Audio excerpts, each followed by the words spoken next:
So yung mga padreng, ang issue ng motor ni Boss, palyado pag sa unang silinyador. So lininis natin yung kanyang karburador, pinono natin. Tapos nag-adjust ng barbula. Yun nga, sa may clutch niya may ngaw-ngaw. Tapos napansin nga namin nga, winelding na nga yung kanyang clutch. So inayos na rin natin yon ngayon. Tinest drive na ni Boss. Boss, anong napansin nyo nung nagawa natin? Malaki pong kumaiba. Malaki daw yung pagkakaiba, malaki na yung gastos ni Boss. Dayo from San Pedro Toda. Ayan, naayos na natin yung kanyang motor. At okay na yung motor ni Boss. Paki-start mo nga. Tadyak lang, huwag kang hawak ng silinyador. Okay, tadyak. Ayun o, click lang o. Masasabi, Boss?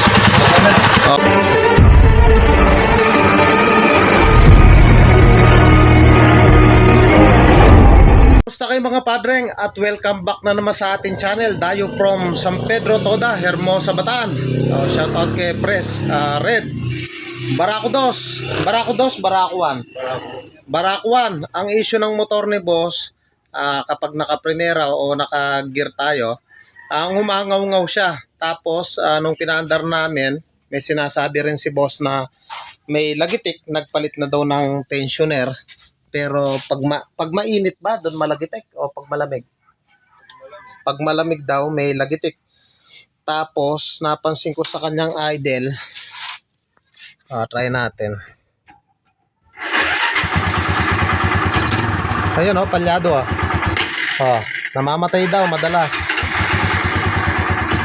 Ayun o, palyado o. Palyado siya. So, ang huling ginawa daw dito ay karburador, tune up, pero ganyan pa rin yung issue. Tapos pag nakaprimera, ngumangaw-ngaw siya. Pakita ko sa inyo, start natin. Pakinggan nyo yung ngaw-ngaw. Tapos sinasabi ni Boss na parang walang batak.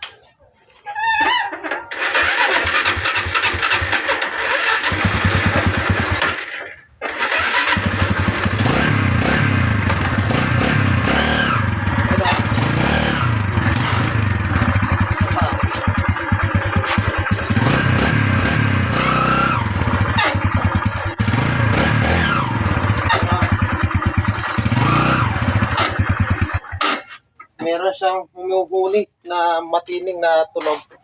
So meron tayong vlog na ganyan. Taga-Balanga. Yun nga, sinisingil siya ng 11,000. So may ginawa lang tayo dyan. At napatahimik natin. So tatlo yung gagawin natin dito. Yung palyado, yung lagitik, tsaka yung kanyang ngaw-ngaw.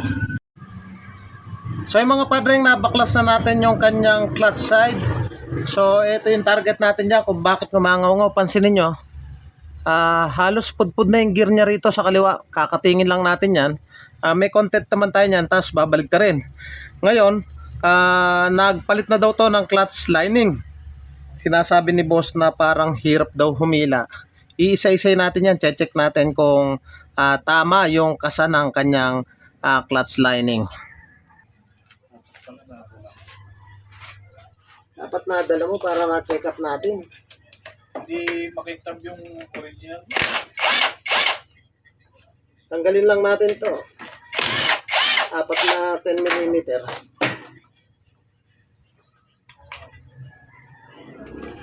So tanggalin natin.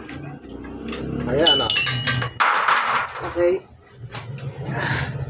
Init.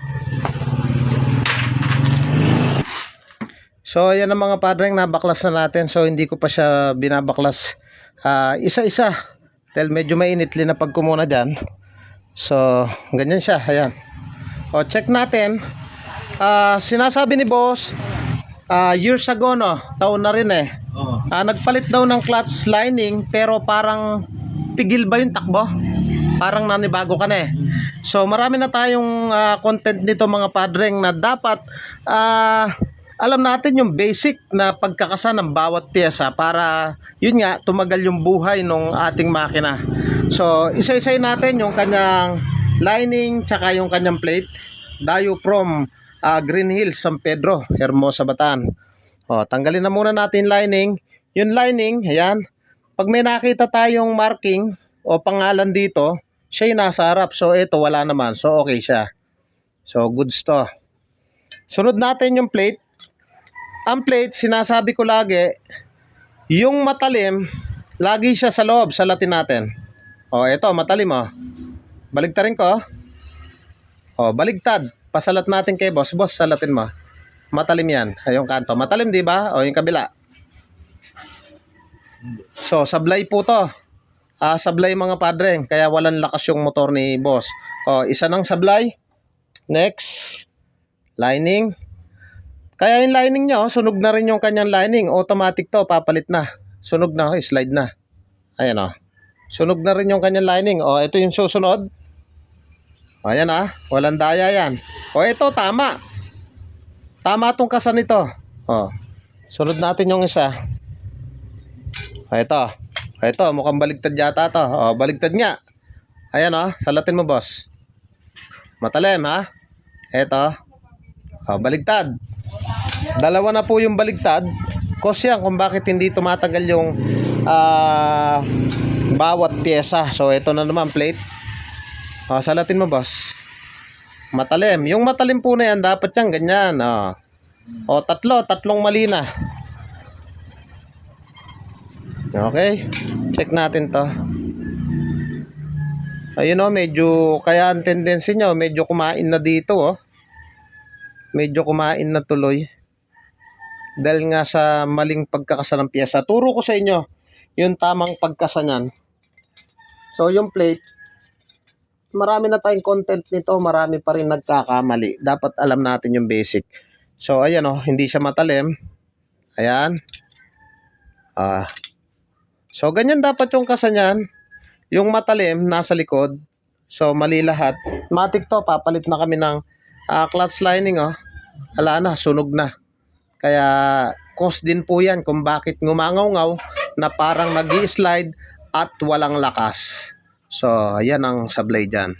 Tapos yung kanyang clutch housing, napalitan na rin dahil nga hindi daw alam ni boss ko bakit pinalitan. So, sayang naman, di naman basta-basta nasisira yung clutch housing ng Barako. So, ito mga padreng, bago na daw yung kanyang clutch housing. So, sabi ko nga sa inyo, napakabirang masira ng clutch housing ng Kawasaki Barako. So, spring type po sila. Pansinin nyo, winelding. Winelding, pag naka-welding po yan, automatic yan. Siyempre, medyo mas matigas yan. Matigas. So, hindi po dapat yan, may play na ganun yan. Normal po yun. Wala siyang play. Walang play. Napakatigas. So, wag nyo pong gagawin tong ganito na wine-welding. So, pinalitan daw ng mekaniko to na naggawa ng clutch housing dahil sira na daw yung luma. Kaya napakalaki ng gastos ni boss. Ngayon sabi ko sa kanya, kunin niya yung luma niyang clutch housing. Chechikin namin at iyon ang ikakasa namin. Ito yung kanyang pinyong gear. Tingnan nyo, ang dami ng akala mo ngat-ngat ng talangka. So ayan, kung bakit siya may ngaw-ngaw din. So syempre, putulin na natin dito yan. Baligtarin natin para maging goods yung andar. So ito na yung kanyang pinyong gear mga padreng. So kinat lang natin. Ayan. Tapos babaligtarin natin. Ito yung tatama dun sa kanyang clutch housing gear. So ganun lang. Ayan pwede na lang isalpak. Inintay lang namin yung dati niyang clutch housing na pinalitan. Dahil nga to yung binili, bagong bili, pero wineldingan. So sayang lang yung pera. So yung mga padreng, in-adjust na rin natin yung kanyang valve clearance. Dahil nga sabi ni boss, malagitik. Napansin ko rito, ang nakalagay rito, naka-install sa kanya ay 12. Pagdating dito ay 14. So ang ginawa ko, linitan natin. Gis 12 yung kalimitan na kinakasa ko dyan sa kanyang barbula. So hindi ko na pinakita kung paano mag-adjust. So ayan, maka-adjust na yan. Sunod, palyado din ito. Check natin mamaya yung kanyang carburetor. So ito na mga padreng, install na natin yung kanyang clutch plate clutch lining. So hindi ko napapakita at marami naman tayong content ng ganito. So yung mga padre, ito yung kanyang carburetor. Lilinisin natin isa-isa yan. Mapansin nyo, napakadumi. Tanggal choke, tanggal yung idle screw, yung fuel screw. Lilinisin natin loob, tutusukin natin ng wire brush yan. So, pansinin nyo ang kanyang idle screw mga padre, punong-puno na ng putik. Dapat talaga pag linilinis natin to lahat. So hindi lang jettings. Tingnan nyo. So yan, lilinisin natin isa-isa. O syempre tanggalin din natin to. At dito naman sa kanyang fuel screw, checkin natin kung ilan yung naka-install. Dapat to 3.5 kalate. Isa. Isa't kalate. Dalawa. Dalawat kalate. Tatlo and 1/4. So kulang siya ng additional na 1/4. So tanggalin ko yan. Checkin natin yung o-ring.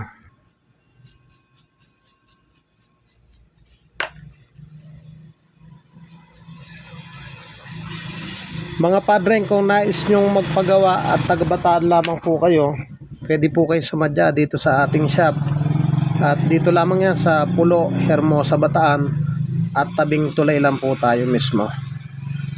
So ang ginagawa ko lang dyan mga jettings, ayan, linilinis ko ng wire brush. Tapos pag susundutin natin yan para ibigay yung lakas ng ating barako. Kalimitan kasi tumitining yung gasolina dyan o parang lumiliit yung mga butas. So kailangan natin yan pagsusundutin.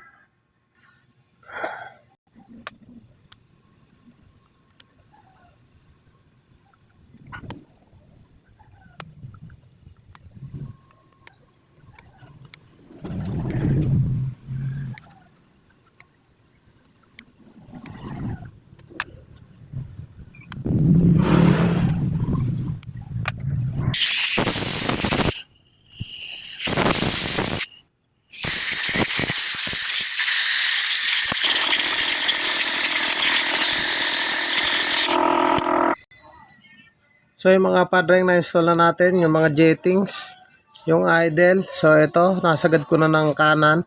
Adjust lang natin ito ng 3.5. Kalate, isa.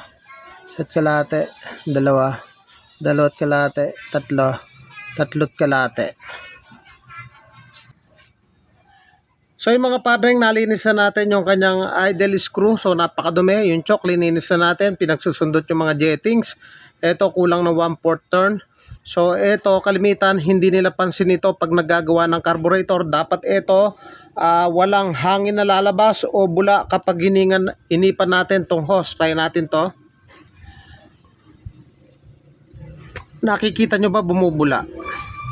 So ayan, lagyan natin ng gas. Okay. So ayan.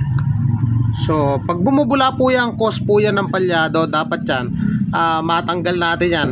Kasi ito, yung ginawa natin doon sa clutch, tinesting ko na siya, malakas siya. Pero nabibitinan pa ako sa andar, kaya tinarget ko yung kanyang carburetor. So, ito nga yung naging issue. Ayan o, try natin ulit. May bula, papansin nyo?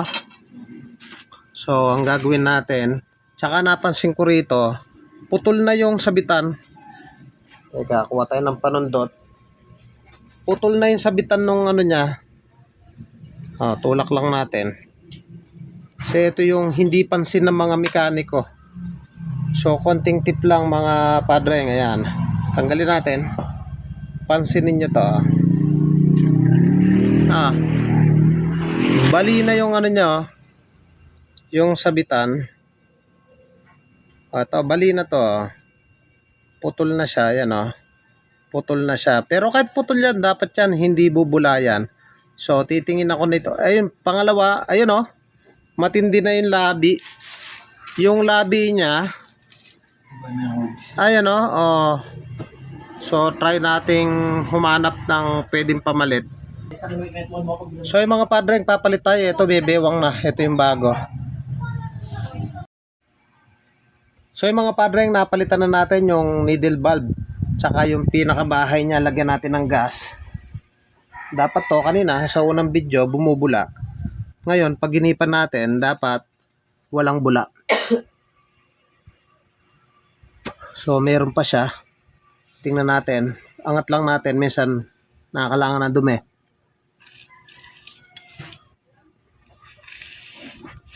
O lagyan uli natin.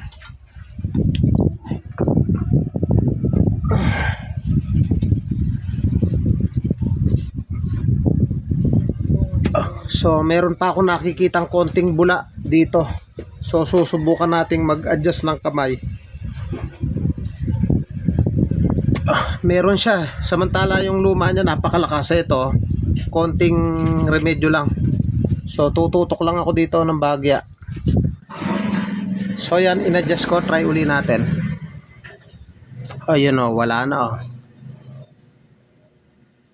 Tob natin. Okay, lagyan uli natin.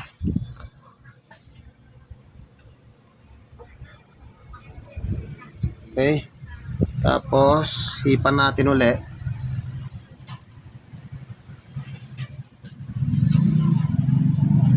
So, meron pa akong kapiraso. Minsan meron, minsan wala. Lagyan uli.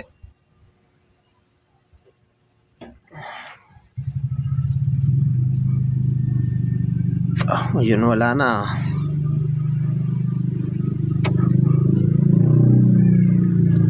Ayun, okay na. Wala na siya. Angat natin. Isa pa. So yun, okay na siya. Okay. So balik natin, subukan natin. So yung mga padreng, ang issue ng motor ni boss, palyado pag sa unang silinyador. So lininis natin yung kanyang karburador, tinono natin. Tapos nag-adjust ng barbula.